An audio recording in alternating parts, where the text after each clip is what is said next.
Hello, I'm Brian and I'm pleased to welcome my good friend from way back when, Mr. Daniel Schmidt.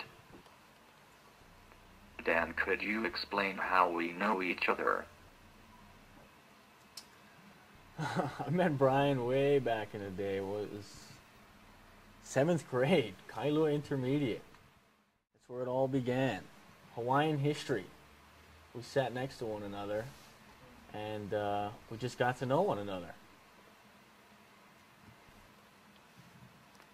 And could you share some story from those days that might illustrate how our friendship grew?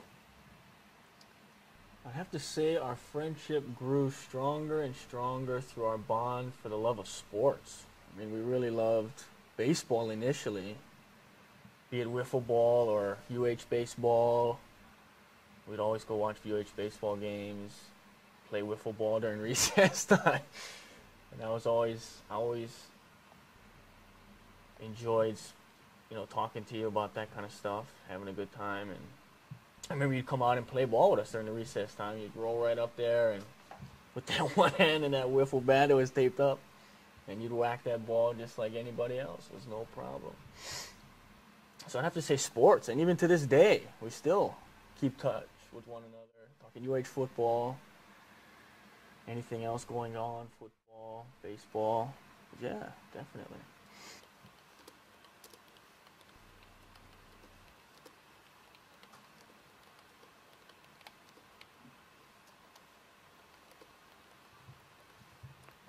Could you talk about your involvement in Little League and how I became a part of that as well? Little League. I was juniors, huh? 13-year-old. Used to come watch me play all the time. Became a fan. It was always good to be out there on the field and have a loyal fan there watching. It helped me play better, and it was always encouraging to have you out there. And we did really good that year, man. We almost went all the way. It was good times, man. But then, what was that? We lost in the semifinals. That dude crushed the ball way over my head out in left field. Oh, that sucked. But we had good time. I think it was at the district championship at Castle, and I made the last out in that game. That was cool. So yeah, you were always there as a loyal fan, just like you are now with UH, man. Hanging out, being inspiration to the team.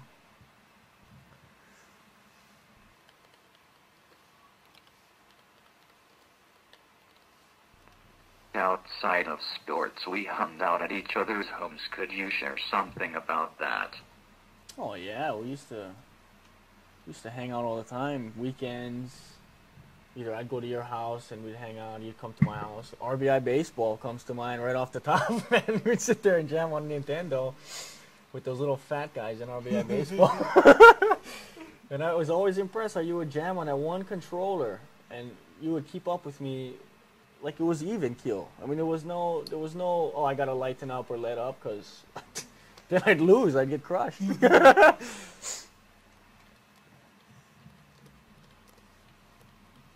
Who used to win?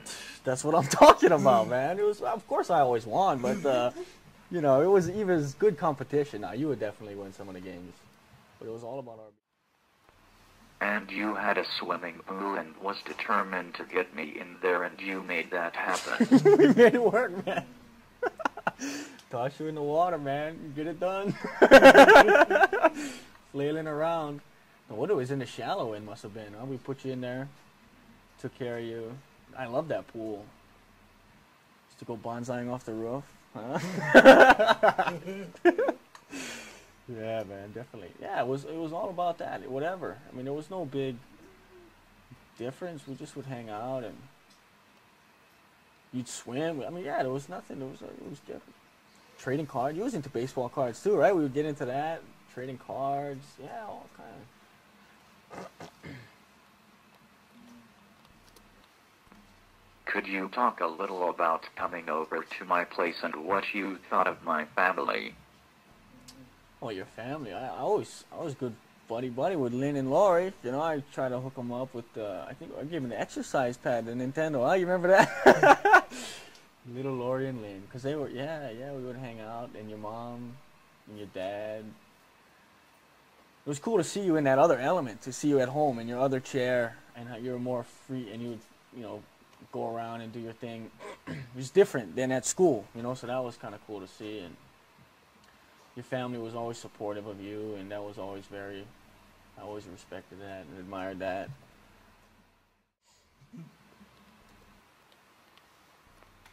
Was it ever frustrating communicating with me since I didn't have a device like I do now? I would not say that I was ever frustrated in our conversations. If anything, I would say I felt sorry for your frustration for not being able to vocalize and express what's in your head, because I know it's in there. You know what I mean? And so that has to be the biggest frustration for you, because you want it, and there it is in your head, and you've got it, but then you've got that barrier that just prevents it from coming out so clearly to everybody else. But I mean, you would have to spell out 3 letters, and I know the word most times, so it didn't really matter. And to hear some machine, I don't need to hear that to get the message conveyed. So I never had any frustrations whatsoever. But I'll tell you, the devices have shortened. I mean, it allows us to communicate on a quicker basis, and also, now that we're further apart, since I live on the mainland, the instant messenger Skype, that's absolutely seamless. Because there's no way to tell that you have any challenge at all.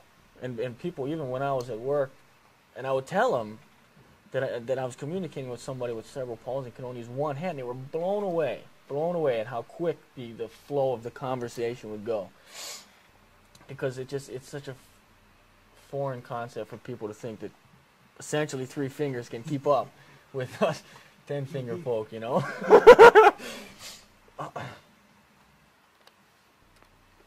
I know we've had conversations via instant messenger regarding my struggles to obtain this device. Could you share your thoughts on that? Well, in a nutshell, it's just a shame. It's just a shame that the hoops and hurdles and nonsense and forms and bureaucrats and BS that you had to go through for something that would make such... It wouldn't necessarily affect the people close to you, but the people... That's such a small percentage of the world. You know what I mean? And there's so many other people out there that you just... It's that much harder for you to communicate without that kind of a device. And some people don't have the tolerance, and they don't have the patience. And so it's just a real shame that went the course that it did.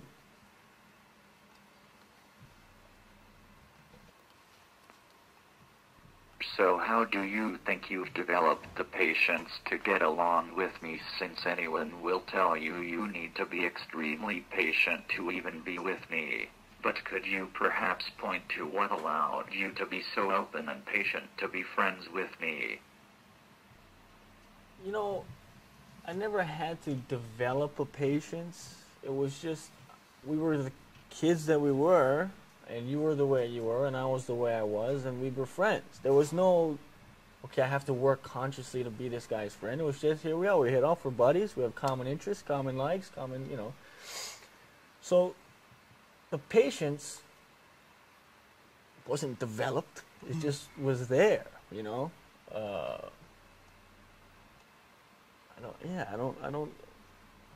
wasn't a conscious thing. It was never like, I have to, this guy's trying to talk, but I gotta wait a minute for him to say his word. Nah, whatever. It was just, that's how it is. We talk. So let's say someone is out there watching this and wants to be friends with someone with a disability. What advice might you have that might help that person? Someone who wants to befriend a person with a disability is going to be their friend. There's no convincing, there's no sales pitch. It's just, we're going to be friends. You know what I mean? So friendship comes down to things that have nothing to do with disability. It's common interests, likes, and if they're in line, they're in line. And you're going to work with the person. You're going to be buddies. You're going to talk however it needs to be talked. Whatever method of communication it has to be is what it's going to be. And that's just how it was with us, and how it continues to be to this day. I mean, our conversations now aren't any richer or better than they were in 7th grade. We were talking, doing the same thing. I mean, you have a better doohickey here that can help you communicate with the masses, but in terms of your friends and your family and all that, like, even, let me ask you this, with your family, has this helped with your communication much?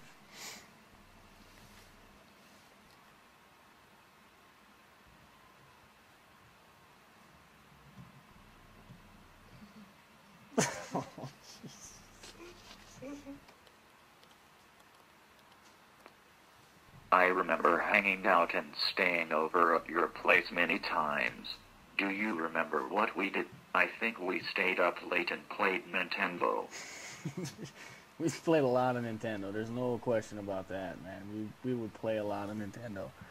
And if it wasn't Nintendo, we'd be watching TV, movies, renting movies, playing outside, man. We did a lot of playing outside. That was key, and we're very active. Absolutely. Do you remember the time we bought pizza and were rushing home with you pushing me and I fell out of the chair? These things happen, That's all I can say. Brian and his pizza, you should own stock in Pizza Hut, I tell you that. Even back then, you were eating pizza.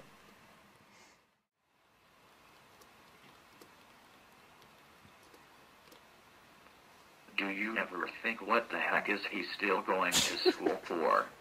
I don't know. I have no question as to why you're back in because you love school, you love education, you're sharpening the pencil every day, getting better at what you do, and you're gonna go until they kick you out, man.